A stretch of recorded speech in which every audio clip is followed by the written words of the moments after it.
नमस्कार, सुबह के 11 बज चुके हैं। एबीपी न्यूज पर हाजिर हूं मैं रुमाना इसार खान। आज सियासत का सुपर शनिवार। देश के अलग अलग राज्यों में आज जबरदस्त सियासी हलचल है। सबसे बड़ी गहमागहमी पश्चिम बंगाल में, क्योंकि नेताजी सुभाष चंद्र बोस की 125वीं जयंती का मौका है और इस मौके पर आज पीएम मोदी कोलकाता में रहेंगे, कई कार्यक्रमों में हिस्सा लेंगे। बीजेपी आज के दिन को पराक्रम दिवस के तौर पर मना रही है, केंद्र सरकार की तरफ से ऐलान किया गया है। वहीं टीएमसी ने इसे देश नायक दिवस के नाम दिया है, मतलब राज्य सरकार देश नायक दिवस के रूप में इसे मना रही है। कोलकाता में मुख्यमंत्री ममता बनर्जी नेताजी के नाम पर आज पदयात्रा निकालेंगी। अच्छा, गृहमंत्री अमित शाह जो हैं वो आज असम के दौरे पर हैं। राहुल गांधी जो हैं वो तमिलनाडु के कोयम्बटूर में रहेंगे। अब असम, तमिलनाडु, ये वो तमाम राज्य हैं पश्चिम बंगाल समेत जहां अभी इसी साल चुनाव होने हैं विधानसभा के। तो कुल मिलाकर हलचल उन्हीं राज्यों में तेज है जहां ये साल चुनावी साल है। और इसी पर बातचीत करने की इस बीच तस्वीरें आपको दिखाते हैं। सीधी तस्वीरें आ रही हैं, प्रधानमंत्री नरेंद्र मोदी की ये तस्वीरें आई हैं, आपको दिखाते हैं। असम पहुंचे हैं प्रधानमंत्री नरेंद्र मोदी, वहां पर ये बड़ी रैली जिसको वो संबोधित करेंगे। देखिए, प्रधानमंत्री नरेंद्र मोदी का सम्मान किस रूप में किया जा रहा है। असम के मुख्यमंत्री को देख रहे हैं आप, मंच पर प्रधानमंत्री नरेंद्र मोदी के साथ उनका स्वागत करते हुए। और ये जबरदस्त भीड़ असम में प्रधानमंत्री नरेंद्र मोदी, असम के शिवसागर में प्रधानमंत्री नरेंद्र मोदी का ये कार्यक्रम। और उसके बाद यहीं से इस कार्यक्रम के बाद दोपहर में बंगाल कोलकाता पहुंचेंगे प्रधानमंत्री नरेंद्र मोदी। देखिए, आज प्रधानमंत्री नरेंद्र मोदी का ये जो कार्यक्रम है असम में, यहां पर वो 1,06,000 लोगों को जमीन का पट्टा, मतलब मालिकाना हक उनकी जमीन का, वो देंगे इस कार्यक्रम में। आज का दिन इस लिहाज से भी महत्वपूर्ण हो जाता है क्योंकि कोरोना काल में प्रधानमंत्री नरेंद्र मोदी जो हैं वो ज्यादातर वीडियो कॉन्फ्रेंसिंग के जरिए ही जुड़े हैं। और मुश्किल से 2-3 मौके ऐसे ही हैं जहां पर फिजिकली प्रधानमंत्री नरेंद्र मोदी पहुंचे और उन्होंने कार्यक्रमों में शिरकत की, जिसमें से एक आज का ये प्रधानमंत्री नरेंद्र मोदी का कार्यक्रम है। अच्छा, जैसे ही प्रधानमंत्री नरेंद्र मोदी का संबोधन यहां पर शुरू होगा, हम एक बार फिर से आपको इस कार्यक्रम में लिए चलेंगे। असम के शिवसागर में प्रधानमंत्री नरेंद्र मोदी का ये कार्यक्रम, फिलहाल आप देख रहे थे मंच पर हेमंत बिस्व शर्मा थे, अपनी बात रख रहे थे। अच्छा, आज ये जो सियासत का सुपर सैटरडे है, इसके केंद्र में जाहिर सी बात है पश्चिम बंगाल है। इसी पर चर्चा के लिए बीजेपी के प्रवक्ता बंगाल से सौरभ सिकदर साहब हमारे साथ मौजूद हैं। टीएमसी के नेता राजू दत्त इस चर्चा में हमारे साथ जुड़ रहे हैं। साथ ही पश्चिम बंगाल कांग्रेस के प्रवक्ता सुद्धो बनर्जी हमारे साथ मौजूद हैं। मैं इस चर्चा को शुरू करूं उससे पहले आपको कोलकाता से विकास भदौरिया की एक रिपोर्ट दिखा देते हैं। कोलकाता की नेशनल लाइब्रेरी में आज पीएम मोदी आर्टिस्ट कैंप में जाएंगे। वहां मौजूद पटुआ पेंटिंग बनाने वाले कलाकारों से विकास ने खास बातचीत की है। ये रिपोर्ट देखिए और जानिए पटुआ पेंटिंग के बारे में भी। कोलकाता की नेशनल लाइब्रेरी में मेरे पीछे वो इमारत देख रहे हैं जहां पर प्रधानमंत्री नरेंद्र मोदी कुछ देर बाद पहुंचेंगे और यहां पर एक कार्यक्रम को संबोधित करेंगे पराक्रम दिवस पर। लेकिन इस पराक्रम दिवस पर आपको बता दूं, ये आप जो पेंटिंग देख रहे हैं ना, ये पटुआ पेंटिंग है। ये बंगाल की पहचान है और इस पेंटिंग के जरिए नेताजी सुभाष चंद्र बोस की पूरी जीवन गाथा को उकेरा गया है। पूरी जीवन गाथा, जन्म से लेकर आज़ाद हिंद फौज बनाने तक और संघर्ष तक, आज़ादी की लड़ाई तक, अंग्रेजों को धूल चटाने तक। क्या नाम है आपका और आपने कौन सी वाली पेंटिंग में कौन सा दृश्य उकेरा है? मेरा नाम है राजेश चित्रकर। हम पेंटिंग 8 आदमी के लिए बनाया है और नेताजी का स्टोरी बनाया है। सभी के सब पेंटिंग बनाता है। हम आया पश्चिम मेदिनीपुर से जी। तो आपकी इस पेंटिंग में आपको सबसे सुंदर दृश्य कौन सा लगता है? हम तो आर्टिस्ट है, सब मिल के बनाया तो हमको लगता है सभी अच्छा है। लेकिन पहले तो जो नेताजी जा रहा है पहले के सीन दिल्ली चलो, वही बहुत अच्छा है। और हाँ, उसके बाद एक एक दृश्य सारी स्पेशल है। हमको ऐसा नहीं कि ये स्पेशल है वो साथे आछे सुबह सुबह हवे मोदेर जय इति बाहिनी के हमरा। आपने जो टी शर्ट पहनी हुई है, ये टी शर्ट तो इस पर भी क्या ये पटुआ पेंटिंग है। टी शर्ट का ऊपर है। हमारा टेक्सटाइल में भी पटुआ पेंटिंग बनाते हैं। सबसे अच्छा पेंटिंग जो बनाया है नेताजी जो आज़ाद किया है, उसका लास्ट एंड में जो बनाया है वो बहुत अच्छा लग रहा है हमारा हिसाब से। जो आज़ाद हो गया, भारत को आज़ाद कर दिया है। किस तरह से पूरी की पूरी जो पटुआ चित्रकारी है उसको अंजाम दिया इन्होंने, जन्म से लेकर आज़ाद हिंद फौज, ट्रेन में जाना और जो स्वतंत्रता संग्राम सेनानी थे उनको फांसी दिए जाना, उसके दुखद दृश्य भी उकेरे हैं। दिल्ली जाने वाली ट्रेन का चित्र भी उकेरा है। तो ये पटुआ कलाकार हैं, पश्चिम बंगाल के। पटुआ चित्रकारी की है इन्होंने और सुभाष चंद्र बोस के पराक्रम दिवस के मौके पर खास तौर पर। तो नेताजी की 125वीं जयंती के मौके को किस तरीके से खास बनाया जा रहा है, हम लगातार ग्राउंड रिपोर्ट्स भी आपको दिखा रहे हैं। अब जरा सा खास मेहमानों का रुख कर लेते हैं और आप तीनों के लिए मेरे पास एक ही सवाल है कि मौका नेताजी की जयंती का है, लेकिन ये मिलकर अगर जयंती मनाई जाती तो क्या बेहतर नहीं होता? अभी तो ऐसा लग रहा है कि मकसद जयंती मनाना है या राजनीति चमकाना। कोई पराक्रम दिवस की बात कर रहा है, कोई देश नायक दिवस मना रहा है। सौरभ सिकदर साहब।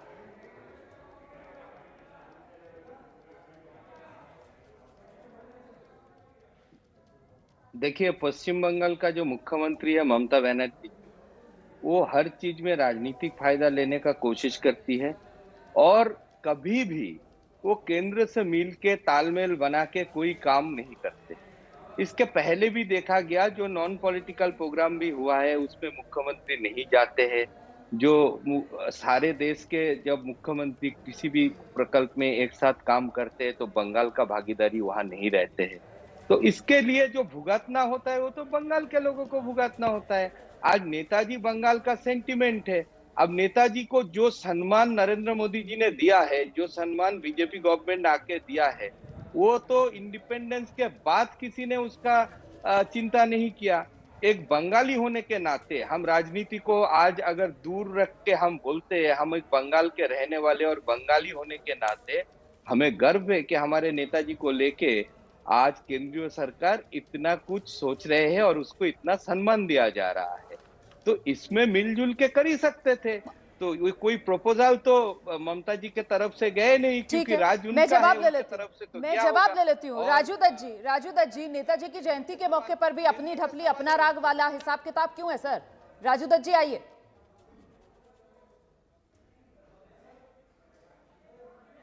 राजू दत्त जी, आवाज मिल रही है?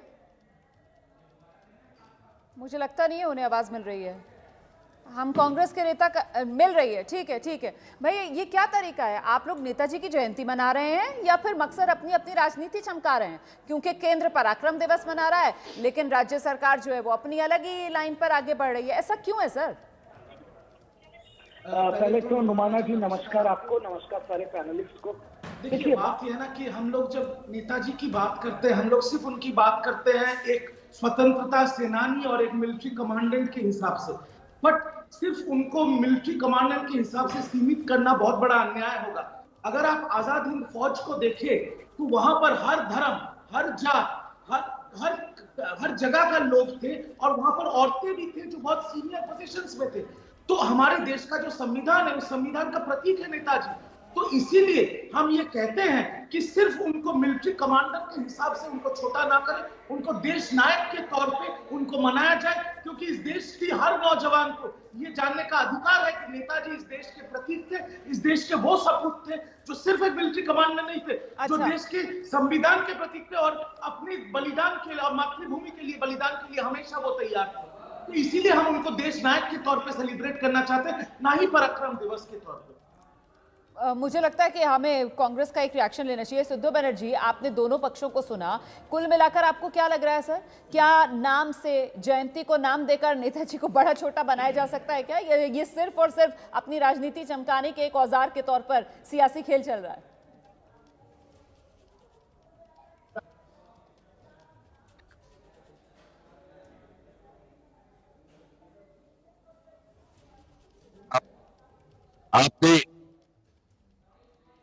आपने शुरू में कह दिया आपके चैनल ने कि नेताजी के नाम बंगाल में सियासी संग्राम। इससे आगे मैं क्या कहूँ? देखिए, बंगाल में नेताजी का जो हर साल जन्मदिन मनाया जाता है, ये बंगाल के धरोहर का एक हिस्सा है, वो हमारे दिल में रहते हैं। जहां तक भाजपा के सवाल है, अगर प्रधानमंत्री की हैसियत से नरेंद्र मोदी जी आए हैं, बहुत अच्छी बात है, लेकिन आपके चैनल में अमित शाह जी बोल रहे हैं कि नेताजी के आदर्श को हम ऐसे फैलाएंगे कि आने वाले कई पीढ़ी तक याद रखेंगे। भैया ये आरएसएस के लोग को सारे तो नेताजी के खिलाफ थे। आरएसएस के लोग या बीजेपी के लोग श्यामा प्रसाद मुखर्जी, सावरकर को अगर पूजेंगे तो नेताजी को नहीं पूछ सकते हैं। नेताजी का कहना था कि धर्म और राजनीति अलग हो, और इनके गोलवालकर का मंत्र है कि धर्म की राजनीतिकरण हो और राजनीति की धार्मिकीकरण हो। ये देखिए सौरभ सिकदार को सच सुन के मिर्ची लग गई, तभी वो बीच में बोलना शुरू कर दिया। नहीं, अपनी बारी का इंतजार करें, बारी बारी से सबके पास आ रही हूँ, बात रखने दें कम से कम। आज नेताजी की जयंती का मौका है, इस तरीके से एक दूसरे की बात ना काटें। सुद्धो बनर्जी जल्दी से अपनी बात पूरी कीजिए, उसके बाद जवाब लूंगी सौरभ सिकदर से।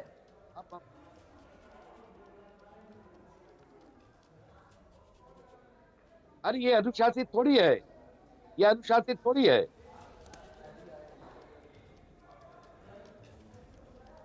मैं वही कह रहा हूं कि ये सब सियासी ड्रामा है।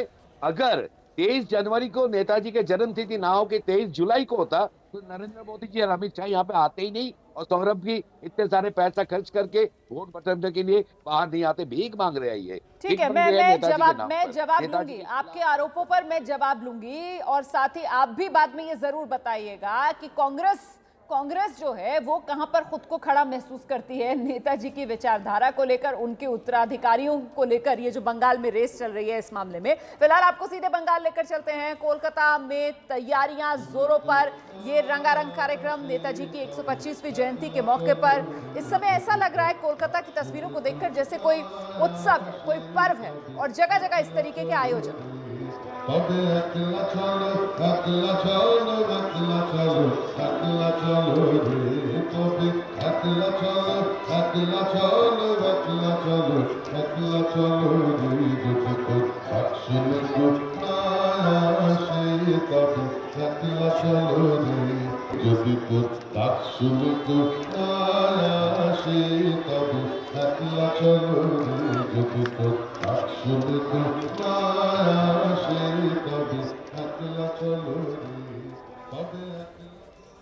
और आइए एक बार फिर से आपको कोलकाता लेकर चलते हैं, जहां सीएम ममता बनर्जी आज दोपहर 12:15 बजे शाम बाजार में नेताजी की मूर्ति से पदयात्रा शुरू करेंगी। वहां से मौजूद पंकज झा की एक रिपोर्ट दिखाते हैं आपको। कोलकाता की सड़कों पर आज लड़ाई है कि नेताजी यानी सुभाष चंद्र बोस किसके हैं। जिस जगह पर मैं हूं वो है श्याम बाजार का इलाका, और यहाँ नेताजी की मूर्ति है, और यहीं से बंगाल की मुख्यमंत्री ममता बनर्जी कुछ देर बाद यहाँ से पद यात्रा शुरू करेंगी। यहाँ से धर्मतल्ला तक जाएंगी। मन सज चुका है, गाजे बाजे भी है, बैंड भी है, जिस तरीके से आज़ाद हिंद फौज में बैंड बजा करता था, और वो धुन और गीत भी बज रहा है चारों तरफ। कदम से कदम बढ़ाई जा, लेकिन बात यहाँ कदम से कदम बढ़ाने की नहीं, यहाँ वोट से वोट बचाने की है। आज ही कोलकाता में एक तरफ प्रधानमंत्री नरेंद्र मोदी आ रहे हैं नेताजी सुभाष चंद्र बोस की 125वीं जयंती पर, और आज ही ये जो पूरा का रास्ता दिख रहा है सामने ना, जो तृणमूल कांग्रेस के झंडे लगे हुए हैं, ये कैमरा देख रहे हैं, ये सारे जो है तृणमूल कांग्रेस की तरफ से इंतजाम किया गया है। और नई सड़क बनी है यहाँ पर, बहुत सारी कुछ साफ सफाई सवेरे से हो रही है। अब ममता बनर्जी जो है ना वो पैदल यात्रा करने में ज़्यादातर वो पैदल यात्रा ही करते हुए आपने देखा होगा, हवाई चप्पल में ही, साड़ी में। लेकिन हम बात जिस बात की कर रहे हैं वो है इस बार बंगाल का संग्राम कि क्या इस बार ममता अपनी कुर्सी बचा पाएंगी, या बीजेपी जो कह रही है कि 200+ वो जीत हासिल करेगी। और आज नेताजी जो कि यहाँ के एक हाउस होल्ड नेम, हर घर में जाने जाते हैं सुभाष चंद्र बोस, और उनके नाम पर कि नेताजी सुभाष चंद्र बोस बीजेपी के हैं या फिर ममता के हैं, आज ये संग्राम है कलकत्ता की सड़क पर। कैमरामैन राजेश के साथ पंकज झा, एबीपी न्यूज, कोलकाता। जी हाँ, बिल्कुल रोमाना, आपने ठीक कहा कि ये रेस चल रही है नेताजी की विरासत को अपनी बपौती के रूप में दिखाने की। टीएमसी दावा कर रही है कि वो ज़्यादा नेताजी की विरासत को संभाल के रख सकते हैं, और केंद्र सरकार की तरफ से बीजेपी का दावा है कि वो ज़्यादा नेताजी की विरासत को संभाल के रख सकते हैं, वो नेताजी की विरासत के असली उत्तराधिकारी हैं। तो ये उत्तराधिकारी की अधिकार की लड़ाई चल रही है, और इसलिए ये ज़्यादा तेज़ है क्योंकि यहाँ पर चुनाव है। मैं इस वक्त नेताजी भवन में हूँ, आपको यहाँ की तस्वीरें दिखाता हूँ। ये देखिए, ये जो पीली और हरे रंग की इमारत देख रहे हैं आप, ये नेताजी भवन है। ये 1909 में नेताजी सुभाष चंद्र बोस के पिताजी ने बनवाया था। ये बहुत खूबसूरत बिल्डिंग है, इसको बहुत सहेज के रखा गया है। ये तस्वीरों में देखिए आप, कितनी सुंदरता से इसको सहेज के रखा गया है। हरे और पीले रंग से इसको रंग रोगन किया गया है। और ये जो मुख्य द्वार है इस घर का, ये अभी यहाँ पर एक छोटा सा दफ्तर चलता है और केवल कुछ ही सीमित लोगों को इजाज़त है। यहाँ म्यूजियम भी बना दिया गया है। यहाँ पर देखिए आप, ये जो सीढ़ियाँ आप देख रहे हैं, नेताजी ऊपर रहा करते थे इस घर में जब उनको 1940 में नज़रबंद किया ब्रिटिश सरकार ने। इस सीढ़ियों के ज़रिए वो नीचे उतरे रात में, और यहाँ पर ये वो डिस्क्रिप्शन लिखा हुआ है बांग्ला में और इंग्लिश में। Netaji Subhash Chandra Bose use this staircase for his secret departure from this house on the night of 16-17 January 1941। ये हो गया यहाँ का, इन सीढ़ियों से उतरे और फिर वो ब्रिटिश साम्राज्य को चकमा देकर, उनकी आंखों में धूल झोंककर इस रास्ते से रवाना हुए। ये देखिए घर अभी भी इतना रंग रोगन करके इसको बढ़िया से साज सज्जा के साथ रखा गया है। यहाँ पर नेताजी सुभाष चंद्र बोस की कुछ पुरानी फोटो जो कि बेहद दुर्लभ हैं, वो यहाँ पर लगाई गई हैं। उनके परिवार के लोगों की फ़ोटो लगाई गई हैं। शिशिर कुमार बोस उनके भाई थे 1941 में, उनकी ये तस्वीर है। इनका शिशिर कुमार बोस का मैं जिक्र क्यों कर रहा हूँ ये आगे आपको बताऊंगा। ये शिशिर कुमार बोस की दूसरी तस्वीर है, साथ में सुभाष चंद्र बोस के साथ भी उनकी तस्वीरें यहाँ पर दिखाई गई हैं। शरत बोस हैं, वो उनकी तस्वीरें भी यहाँ पर हैं। परिवार के अन्य सदस्यों की तस्वीरें भी यहाँ पर लगाई गई है। शिशिर बोस का इसलिए जिक्र कर रहा था मैं क्योंकि जिस रात 16-17 जनवरी की रात जब नेताजी सुभाष चंद्र बोस इस घर से नेताजी भवन, जिसको कहा जाता है एल्गिन रोड पर है, ये कोलकाता के बहुत ही प्यारा और घनी बस्ती आबादी वाले इलाके में ये घर है। शिशिर बोस ने नेताजी को लिया, सुभाष चंद्र बोस को, और यहाँ पर वो गाड़ी है ऑडी की गाड़ी। इस गाड़ी से, इस ऑडी कार से शिशिर बोस नेताजी सुभाष चंद्र बोस को यहाँ से निकाल ले गए। जो नज़रबंदी थी ब्रिटिश साम्राज्य की, उसको तोड़ दिया। इस ऑडी गाड़ी को आप देखिए, बहुत पुराना मॉडल है। 1941 में ये गाड़ी फर्राटे भरती थी कोलकाता की सड़कों पर। ऑडी ने इसको दोबारा से सजा संवार कर फिर से चलने योग्य बनाया है। लेकिन ये चूंकि विरासत है नेताजी सुभाष चंद्र बोस की जीवन से जुड़ी हुई और इतिहास में एक अहम मोड़ पर इसने एक बड़ा रोल प्ले किया है, भूमिका अदा की है, इसलिए इसको यहाँ पर साज सज्जा के साथ चमका के और एकदम सही सलामत यहाँ शीशे के केस में रख दिया गया है। इस ऑडी कार से शिशिर बोस ने सुभाष चंद्र बोस को यहाँ से निकाल कर ले गए।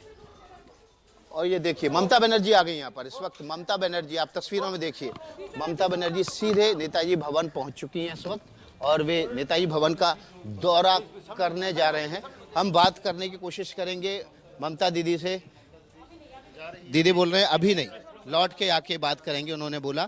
और ये सीधी तस्वीरें आप नेताजी भवन से देख रहे हैं, जहां पर 1941 में नेताजी सुभाष चंद्र बोस यहां से ब्रिटिश साम्राज्य को आंखों में धूल झोंक कर बर्लिन के लिए रवाना हो गए थे। और उसके बाद उन्होंने वहां से एक सबमरीन के जरिए जापान का रुख किया और फिर उन्होंने आज़ाद हिंद फौज का गठन किया। इतिहास में ये स्थान नेताजी भवन बेहद अहम है, क्योंकि यहाँ से निकलने के बाद ही नेताजी सुभाष चंद्र बोस ने आज़ाद हिंद फौज की न केवल गठन किया, बल्कि जो देश आज़ादी का जो पहला चस्का था, जो स्वाद था, वो नेताजी की आज़ाद हिंद फौज के जरिए ही मिला। उसकी 75वीं जयंती भी मनाई गई थी आज़ादी की, उस पहली आज़ादी की, जब तिरंगा फहराया था नेताजी की आज़ाद हिंद फौज ने अंडमान निकोबार को जीतने के बाद। इस समय आप ममता बनर्जी की तस्वीरें देख रहे हैं। नेताजी भवन के पास एक कार्यक्रम का आयोजन किया गया है। इस कार्यक्रम स्थल पर प्रधानमंत्री नरेंद्र मोदी को पहुंचना है, लेकिन उससे पहले ममता बनर्जी ने यहाँ पर अचानक आकर,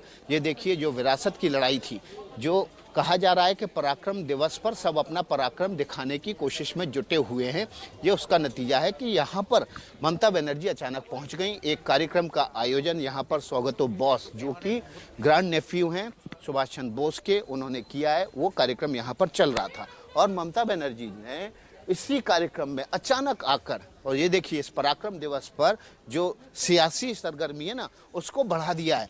और हम बात कर रहे थे कि इस मकान का इतिहास में कितना महत्व है और इस इतिहास में इसका क्या महत्व है। आगे इस महत्व से जुड़ी और भी कहानी आपको बताएंगे।